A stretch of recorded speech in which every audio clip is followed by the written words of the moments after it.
imitar um judeu, a Jesus de Nazaré vai imitar um judeu, vai praticar o judaísmo, e você é um gentio. Então Paulo está dizendo, tire os olhos de Jesus de Nazaré, agora é o que ressuscitou. E João não aceitava uma mensagem dessa, e para João esse é o anticristo. Pergunta a você, você que anuncia a graça de Deus, você já foi chamado de anticristo? Eu tenho certeza que sim, porque a mensagem que você prega é contrário do que eles pregam.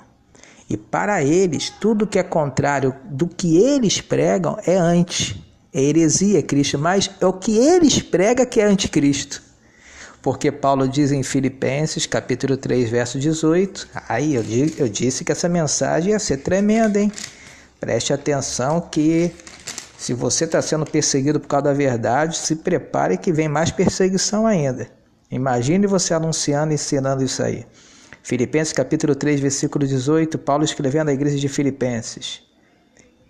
Porque muitos há, dos quais muitas vezes vos disse, e agora também digo, chorando, que são inimigos da cruz de Cristo.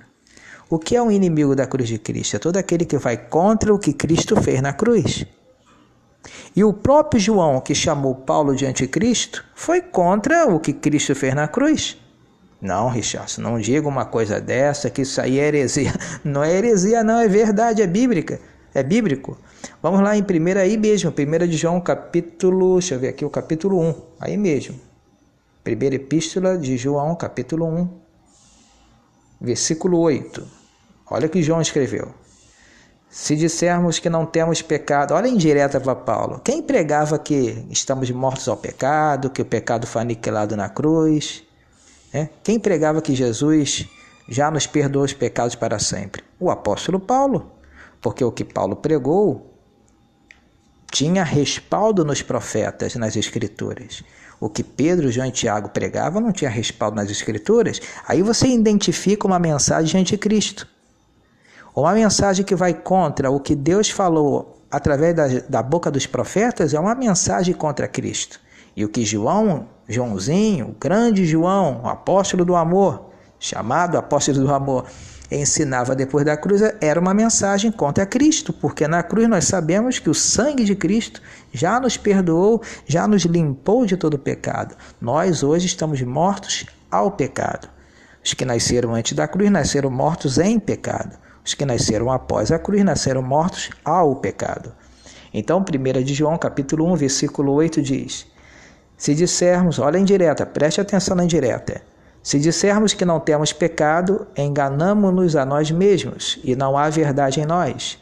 Se confessarmos os nossos pecados, ele é fiel e justo para nos perdoar os pecados e nos purificar de toda injustiça. Ele repete, se dissermos que não pecamos, fazemo-lo mentiroso, e a sua palavra não está em nós. Olha que tremendo. João está dizendo o quê? Está dizendo que aquele que prega que não há pecado, a verdade não está nele. É uma indireta para o apóstolo Paulo. Vejam que hoje, quando você anuncia que o pecado foi tirado, que na cruz Cristo aniquilou o pecado, você é diretamente chamado de anticristo, de herege. Mas fiquem tranquilos, porque esses que te chamam de herege, esses que te acusam, têm a mentalidade joanina, têm a mentalidade pedrina, tiaguina, uma mentalidade legalista, porque eles são legalistas, porque eles não têm os olhos espirituais iluminados, não conseguem enxergar o que Cristo fez por nós na cruz. Então, Richard, quem são os anticristos? Você está pensando comigo? Preciso falar mais alguma coisa ou eu tenho que escrever? Nós estamos lendo aí que está escrito, né? Então, isso é tremendo. Olha aí, olha o que diz aí mesmo em 1 de João capítulo 4, né? Lemos versículo 3, né? Vamos ler de novo, versículo 3. E todo espírito que não confessa que Jesus Cristo veio em carne não é de Deus, mas é o espírito do anticristo, do qual já ouviste que há de vir e que já está no mundo. Filhinhos, sois de Deus e já tendes vencido. E já os tendes vencido, porque maior que está em vós do que o que está no mundo. Então, na mente de João, o diabo estava no mundo ainda. Imagine, ó, verso 5. Do mundo são, por isso falam do mundo, e o mundo os ouve. Tá vendo? Olha a indireta para Paulo. Para João, a mensagem de Paulo era uma mensagem do mundo, e o mundo os ouve. Olha o verso 6. Nós somos de Deus, aquele que conhece a Deus ouve-nos. Aquele que não é de Deus não nos ouve. Olha, nisto conhecemos nós o espírito da verdade e o espírito do erro. Imagine aquele que estava no espírito de erro chamando o que estava pregando a verdade com o espírito de erro. Eles chamam o bom de mal e o mal de bom, já dizia o profeta lá atrás, né? Então veja aí, 1 de João capítulo 2, versículo 18. Olha, preste bem atenção, hein? Primeira epístola de João, capítulo 2, versículo 18. Ó. Filhinhos, e já é a última hora, e como ouviste que vem o anticristo, também agora muitos se têm feito anticristos. Olha, estava falando de algo presente daquela época. Quem eram os anticristos na mentalidade de João? Paulo e os seus discípulos, né, de Paulo, que estavam com Paulo.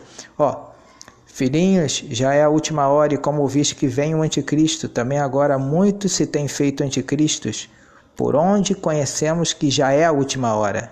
Olha o verso 19. Saíram de nós, mas não eram de nós, porque se fossem de nós, ficariam conosco.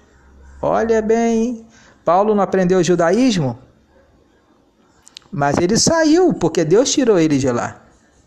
Paulo aprendeu aos pés de Gamaliel, mas Deus arrancou ele de lá, porque Deus tinha um plano predestinado na vida de Paulo, para conosco os gentios. Então, olha a indireta, saíram de nós, mas não eram de nós, porque se fossem de nós, ficariam conosco. Mas isto é para que se manifeste que nem todos são de nós. Não é assim que eles dizem, né? Quando você saiu do ministério aí do sistema religioso, saíram de nós porque não era dos nossos. Isso aí é um povo que já vai para o inferno, é assim que eles falam, né? Mentalidade legalista. Ó, verso 20. E vós tendes a unção do santo e sabeis tudo. Não vos escrevi porque não soubesse a verdade, mas porque já a sabeis e porque nenhuma mentira vem da verdade. Quem é o mentiroso senão aquele que nega que Jesus é o Cristo? Então, para eles, Paulo estava negando que Jesus era o Cristo, porque Paulo ensinava que não devemos mais a conhecer Jesus segundo a carne, e sim o que ressuscitou. Ó, é o anticristo, esse mesmo que nega o Pai e o Filho. Para João, o Pai e o Filho, nós sabemos que Deus é um, Cristo é um, que se manifestou em três, se manifesta em três, em Pai, Filho e Espírito Santo, mas é um. Então, para João, existe Deus Pai, Deus Filho e Deus Espírito Santo. Versículo 22. Qualquer que nega o Filho também não tem o Pai. Não entendeu, esse não entendeu a graça mesmo, não. E aquele que confessa o Filho tem também o Pai. Vamos dizer, é mole isso? Versículo 24. Portanto, que desde o princípio ouviste, permaneça em vós. Se em vós permaneceu que desde o princípio ouviste, também permaneceis no Filho e no Pai. Versículo 25. E esta é a promessa que ele nos fez, a vida eterna. Então aí João, com a mente legalista, está sempre nessa carta aí jogando indireta ao apóstolo Paulo. Olha o capítulo 3, aí de 1 João. Vede como grande amor nos tem concedido o Pai, que fôssemos chamados filhos de Deus. Por isso o mundo não nos conhece, porque não conhece a Ele. Amados, agora somos filhos de Deus, e ainda não é manifesto que havemos de ser. Mas sabemos que quando Ele se manifestar, seremos semelhantes a Ele, porque assim como Ele é, o veremos. Verso 4, vamos ao verso 4. Qualquer que pratica o pecado também pratica iniquidade, porque o pecado é iniquidade. Na mente de João, o Filho de Deus comete pecado. Ele não entendeu que é impossível nós pecarmos, porque o pecado foi aniquilado na cruz, e isso se constitui ser um anticristo, inimigo de Cristo. Então, notamos aí nessa epístola de João que ele fala que o anticristo é aquele que prega, que nega que Jesus vem em carne. Então nós que entendemos a graça, Nós ensinamos a ninguém conhecemos a segunda carne, e se a Cristo conhecemos a segunda carne, já não conhecemos mais deste modo. Então, na mentalidade de João, os anticristos são aqueles que pregam a mensagem de Paulo. E na mentalidade de Paulo, que não é na mentalidade de Paulo, é a mentalidade, a mente de Cristo, diz o quê? Que aqueles que vão contra a mensagem da cruz são inimigos da cruz de Cristo. Pergunta a você, o que João pregava a respeito de pecado, tinha respaldo dos profetas ou não? O que o apóstolo Paulo ensinava sobre o pecado, tinha respaldo nos profetas ou não? Claro que em Paulo tinha, porque Paulo pregava que o pecado foi aniquilado. Vamos ver umas profecias aqui lá atrás, que diz do que Cristo fez na cruz sobre o pecado. Vamos provar biblicamente. Vamos lá em Jeremias. Lembrando que Paulo falou que toda a Escritura é divinamente inspirada por Deus para nos ensinar, para nos corrigir, para nos instruir em justiça. Então, em Jeremias, capítulo 31, vamos ver uma profecia aqui de Jeremias a respeito do pecado. Então, um está mentindo, né? Vamos chegar a essa conclusão? Se Paulo diz que o pecado foi aniquilado na cruz, né? E João fala que se dissermos que não temos pecado, somos mentirosos, então temos que chegar a uma conclusão aí que a gente está mentindo. Antes de lermos Jeremias, vamos ver o que Paulo fala sobre o pecado? Segure aí Jeremias, segure, por favor. Vamos voltar em Jeremias, hein? Vamos lá em Hebreus 10:14. Hebreus 10:14 diz o quê? Porque como a única oferta aperfeiçoou para sempre os que são santificados. Então, o sacrifício de Jesus nos santificou para sempre.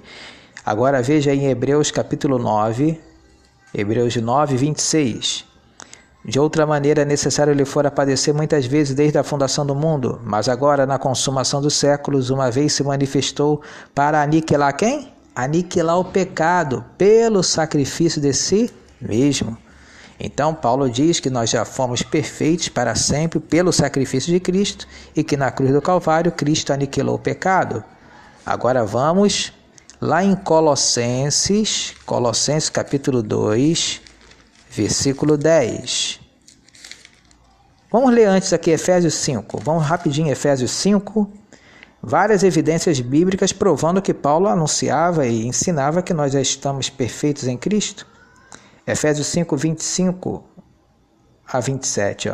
Vós, maridos, amai vossa mulher como também Cristo amou a igreja, a si mesmo se entregou por ela, para santificar, purificando-a com a lavagem da água pela palavra, para apresentar a si mesma a igreja gloriosa, sem mácula, nem ruga, nem coisa semelhante, mas santa e irrepreensível.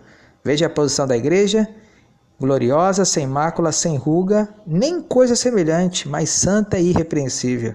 Isso não cabia na mente de João. João falava, se dissermos que não temos pecado, somos mentirosos e a verdade não está em nós. Então, vamos ver aqui Colossenses. Vamos rapidinho lá em Colossenses, capítulo 1:28. Primeiro, vamos lá. Colossenses 1:28. Mais duas passagens aqui das cartas de Paulo, provando que ele ensinava que a igreja já estava perfeita. Colossenses 1:28. A quem anunciamos, admoestando a todo homem, ensinando a todo homem em toda sabedoria, para que apresentemos todo homem perfeito em Jesus Cristo. Então, Paulo ensinava, olha, todo homem está perfeito em Jesus Cristo. Colossenses 2:10, deixa eu verificar aqui, vamos lá. E vos vestiste do novo. Não, Colossenses 2:10, né? Sim, agora sim. E estáis perfeitos nele, que é a cabeça de todo principado e potestade. Então, onde você está, diga, eu estou perfeito. Essa é a mensagem da graça, essa é a mensagem que Deus revelou a Paulo. Você não pode se basear no que João pregava, porque João tinha uma mente legalista e para ele o sangue de Cristo não teve efeito nenhum. E é dessa maneira que o sistema religioso ensina e prega, que se eles pregam que o pecado está na terra e que a igreja é pecadora, para eles o sangue de Cristo não valeu de nada. Jesus disse, João Batista, quando viu Jesus, disse assim, eis aí o Cordeiro de Deus que tira o pecado do mundo. Por que ele disse que tira? Porque Jesus não foi ainda à cruz. Então a grande pergunta a eles é: Jesus foi o Cordeiro de Deus que tirou o pecado do mundo ou não? Se para eles o pecado ainda está, Jesus não foi o Cordeiro de Deus. Mas se você prega e ensina que o pecado foi aniquilado na cruz e fomos livres do pecado pelo sangue de Cristo, você está dizendo que Jesus foi o Cordeiro de Deus. E está dando respaldo no que Deus falou através